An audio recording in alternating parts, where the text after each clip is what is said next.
This is Erica Tolbert. Welcome to the latest episode of Bridging the Gap. Today we have on the line Kenneth and Miss Maya, and today we're going to discuss how the negative images we see in the media and how we view one another because of it. The second topic would be the impact of mothers and fathers, how we view one another due to those relationships. First topic. Ready, Kenneth? I'm always ready. Okay, so the negative images we see in the media as far as Real Housewives and Scandal and being Mary Jane, the dorky side of it, the reality show TV, the women on reality shows and the men we see on First 48 and the images that the media show us of black men, how does that affect the relationship of black men and women? Does that cause us to see one another in a negative way? Do women in return look at men and saying they're no good, all they do is rob and steal? When we watch Maury, does that make us believe that the black men don't want to claim their kids or the black women don't know who fathers their kids? How does the media images portray us? How does that make us feel about one another? Well, I kind of wish I would have had a clipboard now because you can ask me like 5 different questions in one question. I think for an overall answer, I think it depends on the age of the individuals involved because, like, we're older, we're more mature. We came up in somewhat of a different, generational era, if you want to use a phrase. So we didn't have those type of images bombarding us 24 hours a day. I mean, some of the stuff that's on TV now would never, it was actually against the law to actually put some things on television that you find on television today. That being said, there are a lot of individuals within our nation that, and when I say our nation, I mean our communities, but within our nation that they live and die by the images that's projected by the powers that be into those households. You have people who sit around and they have whole Facebook groups. They have talking parties. They have watching parties. The brother that Columbus Short that got fired off of Scandal, he had a big old watching party to watch the show that he got fired from. Come on, dude, really? And that's what's going on in our communities. And, of course, those of us who call ourselves conscious, we, can scream at the top of our lungs and say those images are harmful to developing brains because I'm, at least in my opinion, I'm one of those people that I don't believe that your brain stops developing until you at least 30 years old. You should never stop learning, but the actual structures that's in place that's going to probably be in place for the rest of your life, I don't think that they stop until you get to be 30. So if you in your teens to your early to late 20s, and that's all you see, black women are hoes, black men is pimps, black men is criminals, cheating on your wife, husband, regardless of whether or not it's with the president of the damn United States, that's immaterial, but cheating on your spouse is cool, it's exciting, it adds spice to the relationship, and all the rest of this goofy shit that you see on TV, all that has an effect, and we would love to say that we as mature people or as adults, that we're discerning, that we realize this is fantasy, and a lot of the arguments that you hear is, say, for instance, one of the ones that you hear on a regular basis is, well, you can't say that because look at films like The Terminator. It didn't make everybody think that, big, burly, muscle-bound white dudes were cyborgs and killers. They realized that was fantasy. But I always come back and that was one movie. And if you take violence as it's perpetuated through media as a whole, you can't say that it didn't have an effect on the level of violence that has been rising from one generation to another. Yeah, it's coming down as far as crimes is concerned, but there's a difference between violence and crime. A lot of violence is not actually reported. My brother hit me in the head with a pistol or my sister shot me, or my wife shot me, or stabbed me, or whatever. They'll go to the hospital and say, I don't know who done it. So that's a victimless crime. That's not considered violence, but it's happening every day. And those images have an effect. Those images drive people into thinking, even on a subconscious level, into thinking that that's okay, that that's the way society is supposed to be. Hello? Okay, well, call's over. Do you think, I'm on mute. So, do you think that if a black woman was to sit down and she was to watch Murray, and that's her show nonstop, do you think that makes her look at overall black men and saying black men don't like to take care of that? They run from their responsibility. Me? If you're asking me, I would say no. The reason why is because we are discerning enough to understand a caricature as opposed to a character. We know they're acting, and we know that acting is, is for entertainment purposes. It's over the top. You can watch a Maury show on January the 1st and come back and watch another Maury show on December the 31st, and they're the same exact damn show. And every last one of them in between. You are the father. Heavyset woman runs to the back, falls on the floor, falls on the couch, follow with the camera. She cries, I thought it was him. I thought it was him. Do you know who it could be? I don't know. It might be his best friend. Now 2 months later, best friend is on here. And he flashed back. Remember when you was on and you see, And so we go through that. Brother get up, do a dance. Everybody in the audience either boo or cheer. It's garbage. And everybody sees that for what it is. They look at that like a soap opera. We know that that's just, a fantasized view of the world. So I don't think that shows like Maury have that type of, effect on us. But a show like a Scandal, a show like Being Mary Jane, a show like, what was the other one? How to Get Away with Murder. Those are slicker because you can more easily insert yourself into that particular character. You could see yourself being that person. You can't see yourself being that person on Maury for the most part, even if you don't know who your baby daddy is. I'm just saying. Maya, when you look at First 48, and we all know watching First 48, the suspects are the same, victims change. There's always some young black male between the ages of 18 to about 28. That's 95% of the suspects on that show. When you look at that show, do you think that does it portray a negative image of black men to you? Does that make you look at black men in a more negative way? And it's not you, other women. I guess to a certain extent I agree with Kenneth about the age factor. Once you're a certain age, once you're a certain age, you are more seasoned about it, so you're able to discern what's reality, what's fiction, or even what's reality and what you know in your own life, in your own neighborhoods about black men and how often they are either accused of a crime or actually the ones doing the crime. I'd say for the younger generation, to a certain extent, it could influence them, but those would be the younger generation that have no other source of information. They have no one else to bounce positive images off of. They have no one to discuss the positive images or show them the positive images. So they could very well have the thought that every black man or most black men are involved in crime.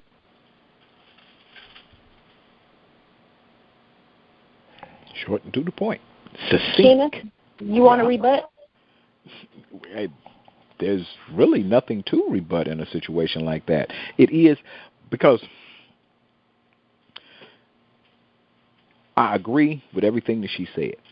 The only thing I would do is I would add to it that First 48 is just the latest iteration of shows that started way back in the 80s when Cops first came on, And it's funny how it's actually come full circle now, because now if you watch newer versions of Cops, they chasing the white, methamphetamine fiend. They looking for somebody with crank as opposed to looking for somebody with crack.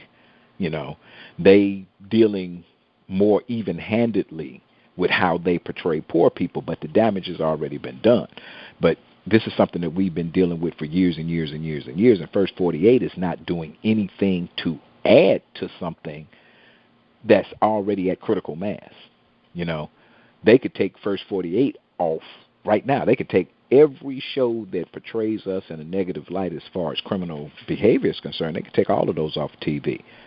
And guess what?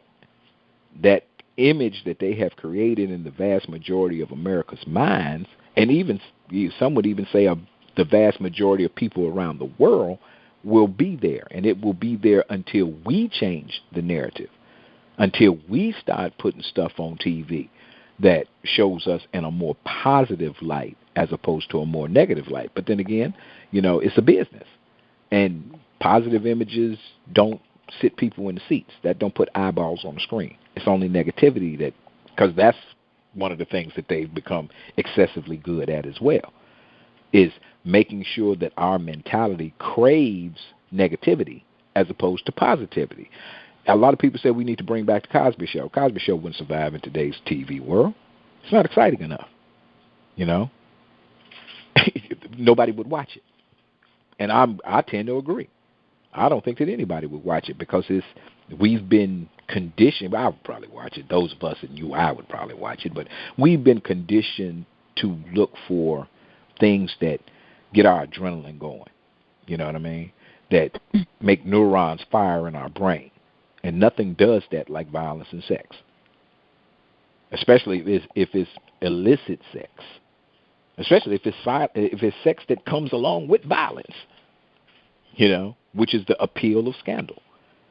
So, you know, that would be the only thing that I would add to that. You know, I've noticed that black men look at women more sexually. Not saying it hadn't always been that way, but since reality TV has hit the market and you had those that had bodies like Delicious with the small waist and the big hips and the big booty, now because we have social media and we know these people from TV and we see pictures of them on social media, do you think, Maya, that black men now look at women or view women more sexually in nature since now reality promotes sexual type women? They promote the easy woman with the nice looking body whose breasts are always exposed. We have on the shorter skirts and her booty is always, her cheeks are out. Do you think seeing those images on TV has affected the way that black men look at black women more, you know, in a sexual nature? Do you think those images help, or has it always been that way to you? I don't think reality TV started that. I think that was more the line of what they would call the video victims. While the women had to be of a certain skin tone and a certain body type and wear a certain type of clothes, and they're randomly placed inside videos that have nothing to do with women, and they're doing things that are hypersexual. I think that has more to do with it, and I actually think a lot of the sexual things that take place in reality TV are an extension of those images and not necessarily ones they created themselves. So I don't think it's more so. I think it's more prevalent because we can see it more often. Record companies rarely make videos these days, definitely not as much as they did in the past. So I don't think there's any difference. How about you, Tina? Do you think, as a man, I'm quite sure your say man has always looked at women in a sexual nature, but do you think that made them like, I know that some men, they're more likely to come at a woman a certain way. Do you think it's because of what they see in public as far as the images they see on TV? I would say yes and no. And this is why I say that. In my opinion, like you said, you took the words right out of my mouth. We've always been sexual creatures as far as men is concerned. We've always looked at women with, you know, a certain amount of objectivity involved. I mean, this goes all the way back to, man, and you can't even just say it's just black men, it's white men too. This can go all the way back to pinup girls in World War II, you know. If anybody saw the Shawshank Redemption, remember the pinup girl that he had, it was Rita, somebody, McLean, whatever, that he had over the hole he was digging in the wall. You know, we've always had that view of women, but that is an idealized view of women. Same thing with video vixens, the same thing with a lot of the women that you see not only on reality TV but through social media. Yeah, we look at them like that, but guess what? I don't see that really making a difference in the relationships that we have, because if you look at it, you know, my wife is beautiful and she don't look like a video vixen. I've never had a, you know, small waist, big breasts, big booty girl in my life, because that's not what I like. And that's not what most of us like. You've had dudes that, I'm 175 pounds soaking wet. People look at me and call me skinny. I know dudes that's 140 pounds and got 400-pound women. You know, that's what they like. It's not about the woman herself. It's about the sex that's attached to the woman. And I think it's overblown, this argument that, well, if women would quit doing this on social media, if they would quit twerking, if they would do this, then men wouldn't disrespect them. We was disrespecting women long before any of that even existed. You know, we've been whistling at women, and if they didn't give us the right response, or a response that we thought we was due, we'd call them all kinds of, you know, bees and, you know, hoes and, you know, stuck up and sadiddy, authentic black word, sadiddy, look it up. We call them all kinds of names. That's always been like that. You know, I think it's exacerbated it now only in the sense of it's shining a light to people who claim not to be like that, that this is what it is and this is how it is in America. And I think that, or in Black America, and I think that it's done that way in hopes of influencing the next generation that's coming up. But it's always been like that, because I got white friends. I hang out with my white friends back when, you know, it was really of any type of benefit to me to hang out with white people. Anyway, whole another story.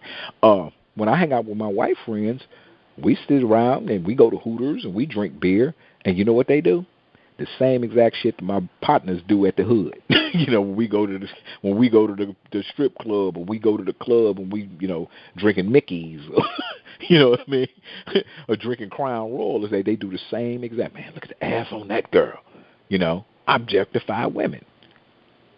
So, you know, I don't think that it's just a black thing, and I don't think that it really makes that much of a difference in how we view women. We view women that way just simply because we men. And rightly or wrongly, I could get, you know, basically tarred and feathered for this. I think it's a genetic portion to it as well. We know, what does the Bible say? Go out, be fruitful and multiply. You know, I think it's clocked into our genes to want to procreate the species. And we have a tendency of looking at a woman with a small waist, big breasts, big behind, and saying she is genetically more fit than, say, a woman that might be what we would term a little bit overweight, you know. Or what's the new word for it? You can't say overweight anymore. That's not politically correct. Now, a woman that's slightly obese. Even though, you know, I mean, you get to be 50, you're going to be big. I mean, that's just the way it goes. You know, all these women out there, all these video vixens out there, they're going to be big. The only people that don't end up being big is basically usually white women that can afford a personal trainer. But for the most part, if you don't exercise every day, eat right every day, which is expensive and we can't afford it, you're just going to be big. That's it, that's all. And we still going to love you. We still going to try and hit it. Straight up. That's just the way it is. Okay, a little off of what I wanted to initially talk about, but this ties in kind of. You know, recently there's been beef between Iggy Azalea, or whatever her name is, and Snoop Dogg. he posted a picture of her without her makeup on Facebook Instagram, and they had this back and forth. He initially started calling her, out of her name or whatever. T.I., he reached out to T.I. T.I. reached out to him. I don't know how it went. And initially, Snoop apologized. End of the story. He apologized for calling her a female dog. And, of course, Black America went crazy. And rightfully so, because the first thing they said is, you apologize to this white woman for calling her out of her name, but what about all the times you call black females out of their names? You owe the black female population an apology for calling them, bees and hoes all these years. Do you think that if black men was to stand up and apologize and say, hey, you know what, black women, the rappers and all these, we're sorry for the way we treated you. We're sorry for calling you out of your name. Do you think that would bridge the gap between black men and black women? And do you think Snoop owed her an apology? Maya? As far as social media going crazy because he apologized, I just call foul on the whole thing, because they didn't have a problem with him when he was calling her out of her name and all that other craziness that was going back and forth. They were all for it then. It's interesting to me that they have an issue with him apologizing. Will it change if black men came out, rappers, entertainers, whomever, and apologized to black women? Would it help to bridge the gap? I doubt it. Because then you would have to it would have to be an effort where it's everybody, and I can honestly say I don't think it would be even a small percentage of them that would actually do it and mean it. So I doubt it. I think it's more deep-seated than that. And you saying something, as they say, actions definitely speak louder than words. So you saying something but doing something completely opposite kind of negates the apology. So I don't know. I guess it would be worth a try, but I doubt it would change anything. Do you think Snoop owes black women an apology? Yeah, I would say that they all do. I guess to me, I don't listen to the music where they go through all that. To me, they have those arguments about it's just them expressing themselves and they shouldn't be tarred or feathered for that. I guess there's a certain level of artistic freedom that someone would have, whether it's a rapper, singer, artist, actor, actress, what have you. I don't agree with any of those terms. I don't agree with the N-word. I don't agree with any of that. That's just not me. So does he owe them an apology? Definitely, if he feels like that's what he wants to do, and if it's something that's actually coming from him and how his psyche has changed. But just a blanket apology just to say it, no. Because I don't even think he meant the apology that he gave to Iggy Azalea. It's just something that he did out of respect, quote unquote, to somebody else. It wasn't out of respect for her.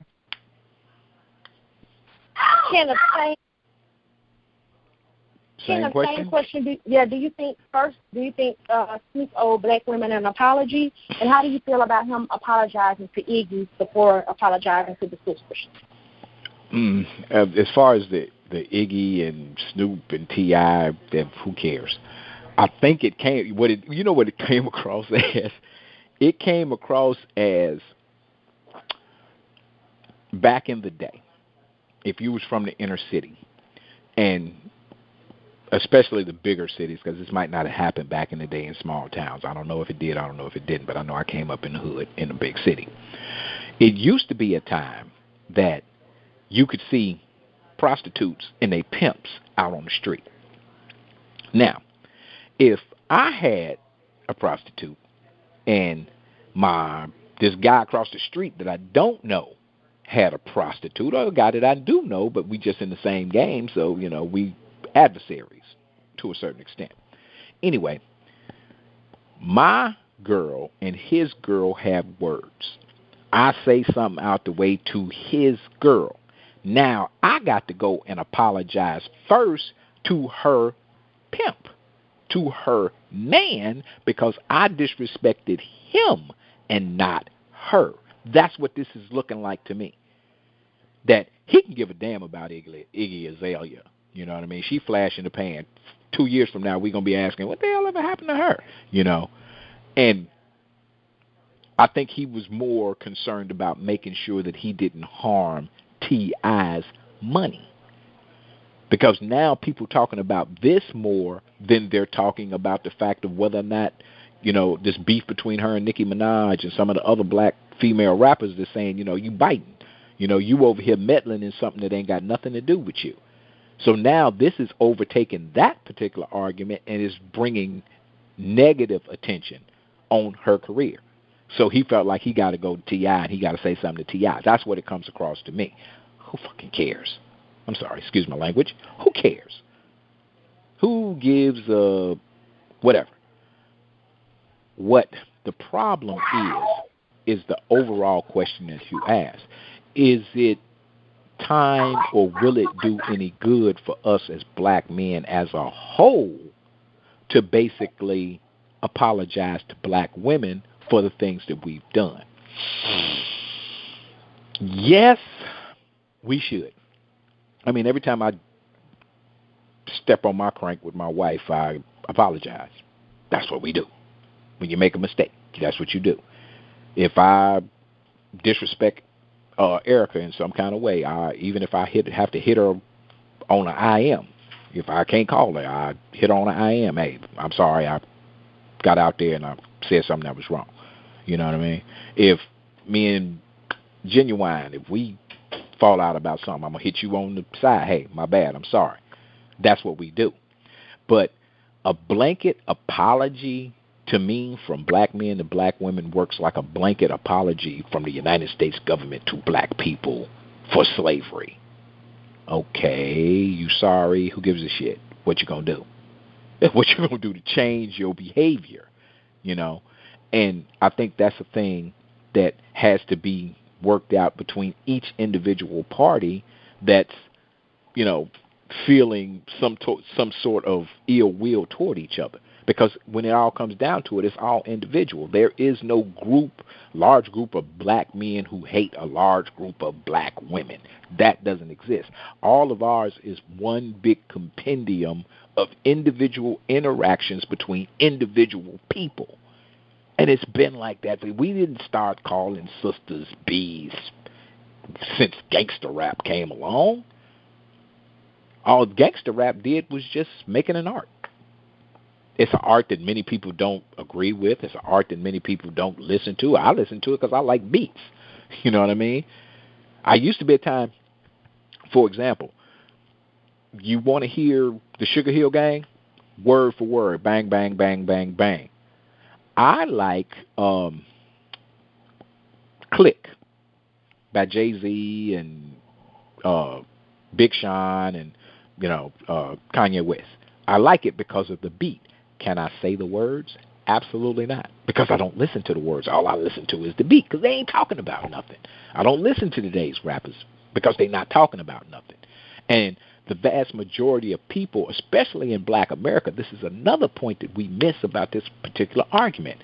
The majority of the record sales, CD sales, downloads of gangster, misogynistic, negative, what we would consider negative rap and negative hip-hop is sold to white people.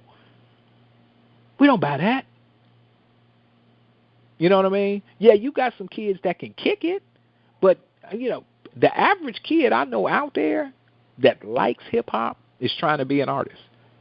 For every Little Wayne, you got 1,000 Little Pete's, Little Jalals, Little Ericas that's trying to get their stuff on MySpace and trying to get their stuff on YouTube, And yes, some of them are talking about the same thing, but there's a whole lot of them out there that's talking about something entirely different. There's a whole lot of positive rappers out there. So I don't get caught up so much in the how much effect does hip-hop have on, relationships between black men and black women. Relationships have been kind of jacked up between black men and black women ever since basically welfare started, But that's a conversation for another time. We can talk for an hour about that in and of itself. When did we start to diverge from each other? You see what I'm saying? So, yes and no. Mostly leaning toward no. I don't think it makes a difference whatsoever whether or not he apologizes, she apologizes, I apologize, you apologize. It's the actions that come behind it. because without actions, it's just words. Call you, I'll be behind your back under my breath as soon as you walk away. Can't stand that. You know what I mean? But that's I the way agree I with look that. at it. I agree with that. The next question, and this is going to be the final question. I'm going to switch questions again. Do we, as an entire race, not just you yourself, think other races, as far as Asian or Hispanic or white, men and women are better as far as being more attractive or smarter than our own? If so, why? And I got that from, I saw floating on Facebook, someone wrote an article for black women telling them why they should date white men, why dating white men would be better for them than to date a black man. So do we look at other races, opposite sex, and say, hey, you know what?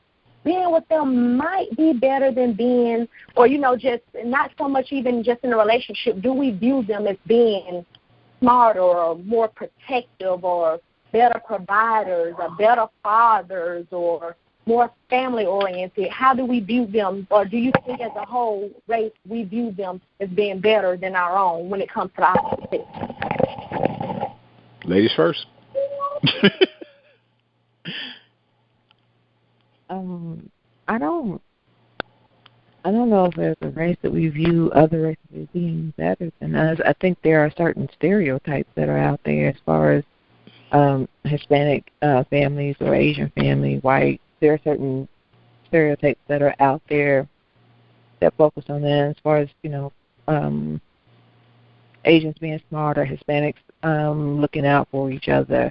White families, or especially younger white women, are raised.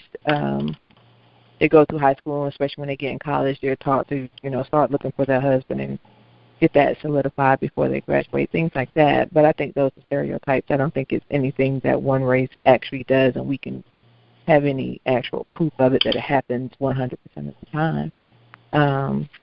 I don't think black people as a whole view any other race is better than them. I'm sure you'll find people who disagree.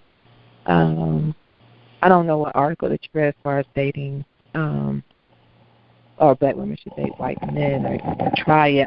I know I've read articles before about black women that should just try to date out of their race, period. If they have found themselves not able to find someone compatible with them in their race, why not look outside of their race or be open to looking outside of their race? Well, Kenna? Well, I would have to break that question up into two different subsections. First, dating and relationships. It depends on the person. It depends on what they are going into a relationship for. This is my thing. If you are going into a relationship looking for love and love alone, somebody you're compatible with, somebody that makes you laugh, somebody that, pat you on the back when you cry, somebody that you can walk to the sunset and all that mushy stuff, it doesn't matter what color they are. It is what it is. You know what I mean? I like her. She like me. We get along well. I think this could be a successful relationship. Let's do the damn thing. That's it. That's all. However, the vast majority of us don't go into relationships with that in mind. We go into relationships as ways to improve our particular situation, be it financially, emotionally, domestically, or whatever. What happens is that a lot of these sisters, especially those sisters that take that view, like that article, if you want to get ahead in the world, date a white dude. That makes sense. White dude got the money. You know what I mean? And if you, come on, let's look at it logically. If my intention is to improve my situation financially, it's more logical to date someone with financial means as opposed to, Jalal in the hood who, he working, but, he ain't making world-class money. You know what I mean? I'm not getting ready to move to the hills and, buy a Bentley based upon, dating him, but I can with this white dude. If that's what you in it for, then yeah, You are absolutely, positively correct. That's what you should do. That's one part of it. The second part of it is, as far as whether or not we tend to look to other races and other ethnicities, I like to say, because I don't believe in the whole word race anyway, other ethnicities as being better than us. It depends on how you define better. It depends on what you're talking about. Does the evidence show, or does the evidence support that Asians are better table tennis players than blacks? We don't play it. Got to go with it. Yeah, they are. Can we say that Asians are better at math than we are? Go to the tape. Seems to be. Does it, are white people better than us as far as finances is concerned? Looking at the evidence, you would have to say yes, because that's how we're measuring it. Because everybody is measuring their self-worth by what they have accomplished or what they have, which is, in a lot of ways, is the same thing. You accomplish more, you have more. The old saying, keeping up with the Joneses. They must be better than me because they have a larger house. He must be better than me because he has a larger car, or what have you. So, like I said, it depends on what you are actually measuring it by.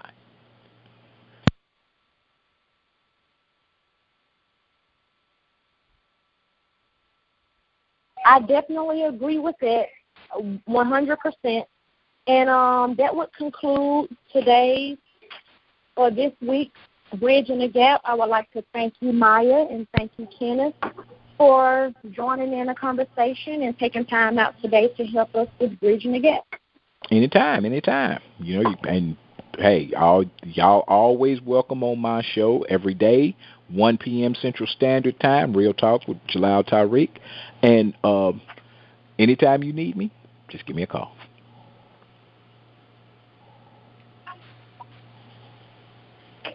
Okay.